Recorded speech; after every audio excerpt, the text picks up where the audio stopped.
Welcome to part 11 of Sonic Adventure 2, and now it's time for the dark side of the story. I'm really excited. Oh my god, the music! If you only knew the power of the dark side. I couldn't resist. I kind of did that as a bit of a homage to Kira's old review of Sonic Adventure 2, in which every time she mentioned the dark side, a random picture of Darth Vader would pop up with the Imperial March playing. So Gosh, that's what that was a great. reference to. But anyway, the dark story. It starts, technically, the dark story, at least the first bit of the dark story, it technically happens before the hero story. Mm-hmm. So, before we see Sonic trying to escape a helicopter, this is what actually happened first. Dr. Yep. Eggman is raiding a military base, searching for a secret military weapon known as Project Shadow. And here's the first stage, Iron Gate. And this is kind of a big deal because this is the very first game in the series, at least in the main Sonic the Hedgehog series, to have Dr. Eggman as a playable character.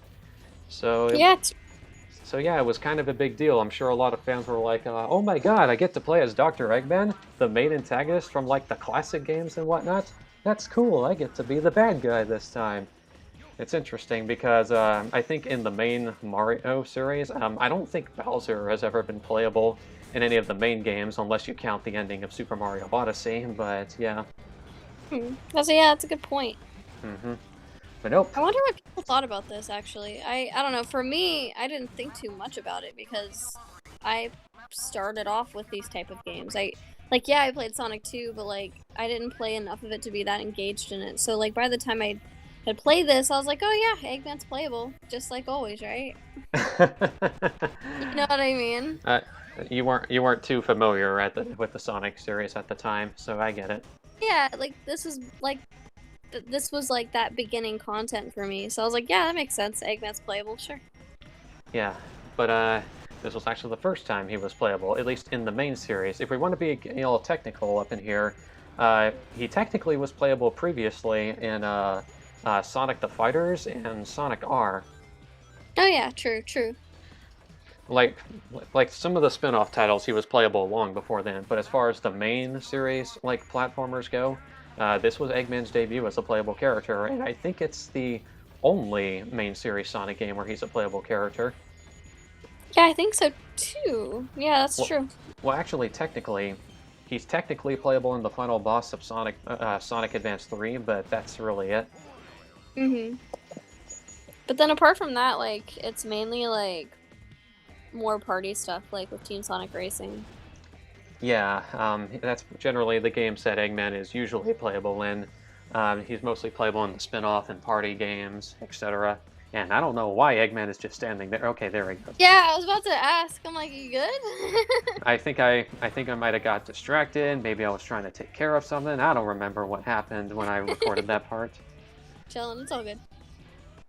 So yeah, and it's also kind of funny that I remember that I played the Imperial March for this beginning of this part because coincidentally, at the time of this recording, Lego Star Wars: The Skywalker Saga just got a new trailer, and I am really excited for that game. Oh my god, because that game is that series is kind of what made me a Star Wars fan to begin with. So yeah. Okay, that's really cool. But I digress. So Iron Gate, this is a pretty decent stage. Like as far as the shooting levels go, I think this one does the best job at teaching you how the mechanics work and whatnot without forcing you to go through a tutorial. I mean, yeah, it's pretty much just Dark Story Prison Lane. I think this level is actually better designed than Prison Lane though.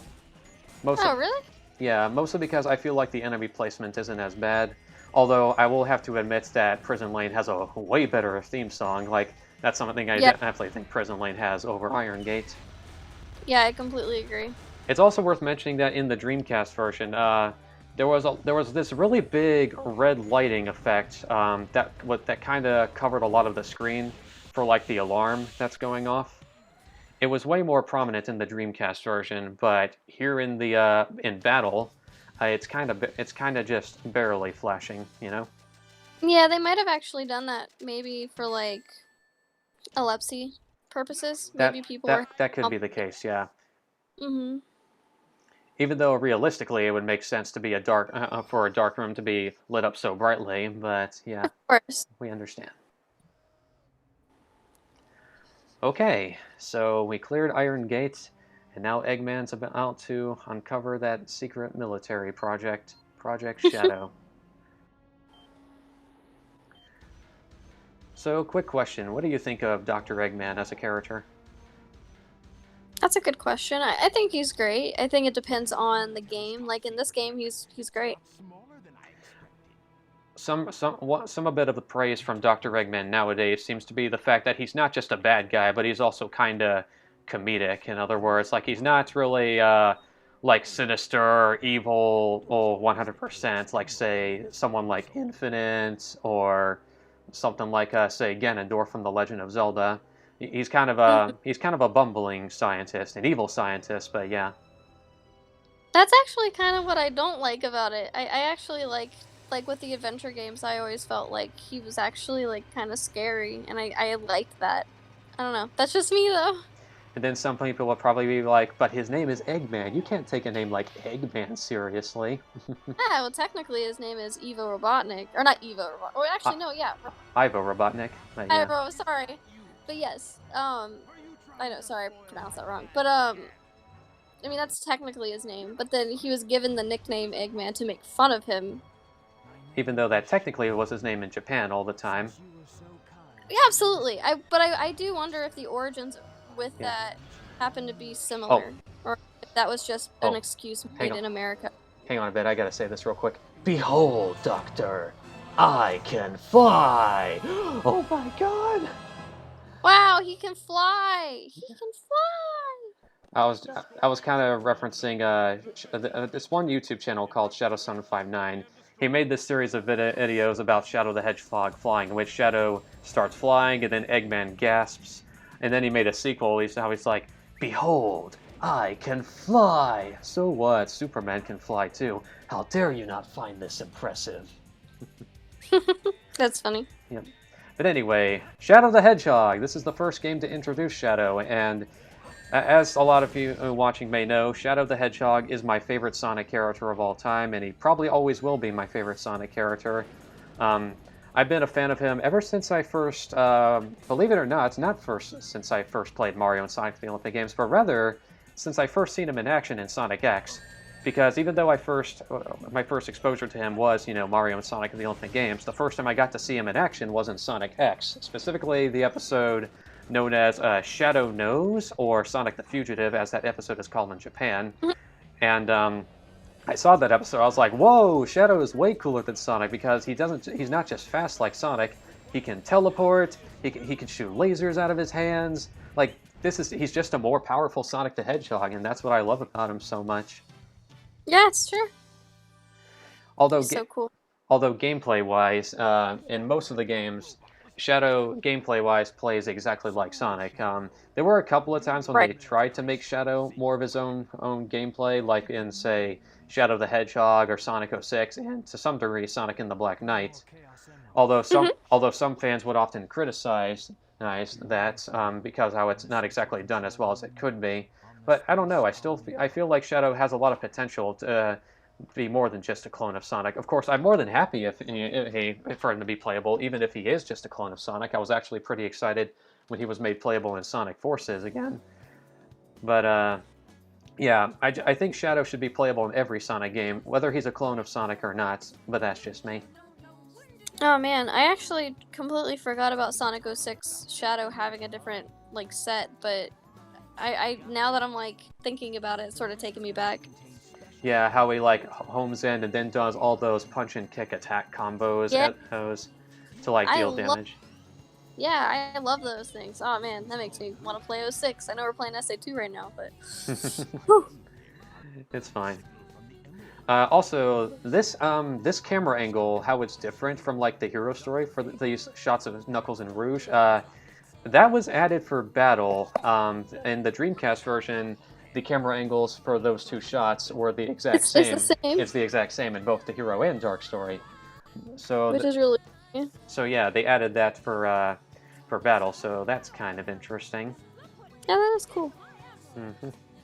Also, even though technically Knuckles shouldn't have all the sunglasses and whatnot, because chronologically and story-wise it doesn't make sense for him to have it at the beginning of the story, it kind of goes off the logic, oh, you already got it well in the hero story, so he naturally has it here, even though That's story-wise actually. he shouldn't have it, but he does, so, oh well.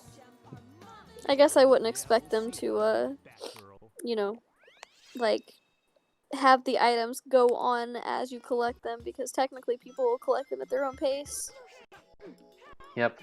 But anyway, now it's time to talk about Rouge the Bat. This is another character that was first introduced in Sonic Adventure 2. Yeah, I love her so much. Oh my god! Sorry. You surprised? I use That was funny. before Yeah. before the Omochel gun existed. You could attack enemies with Omochel. Yeah, that's really funny. But yeah, I love Rouge. Her voice acting in this game, so good.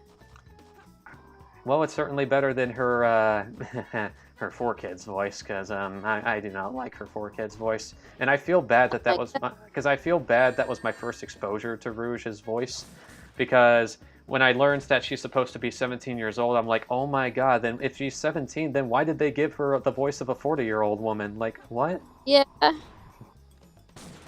So here she No, I sounds understand. so here she actually sounds closer to her age, even though I think she sounds like she's in at least her 20s, maybe 30s. It's a perfectly fine voice for her. So yeah, Yeah, I think it sounds cute. Lady Manila did a pretty serviceable job for Rouge. So yeah. Mhm. But as for what I think about Rouge the Bat, oh boy, my opinion on Rouge has kind of shifted all over the place as the years pass. Originally, I thought her character design was a little off-putting. Really? Well, more specifically, part of her character design I found a little off-putting.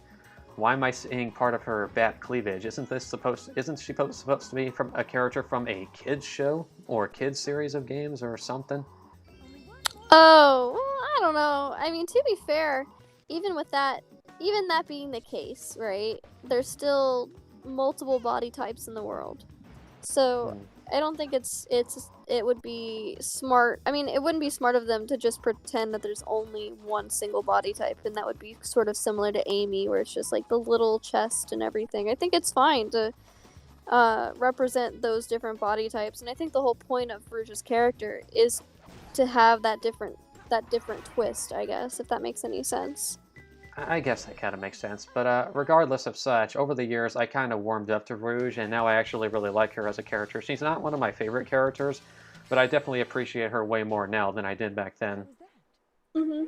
Yeah, I love her. She I kind of makes me feel confident. A lot of women like look to Rouge and it makes them feel confident and stuff. I don't know. I think that's why it's so important to have different types of women represented in media like this, I even see. if it's animals. I really do like your interactions with Shadow. I'll definitely say that. Yeah, it's How Rouge constantly flirts with Shadow, but Shadow predictably isn't really that interested. He's just doing his own thing. So yeah. yeah.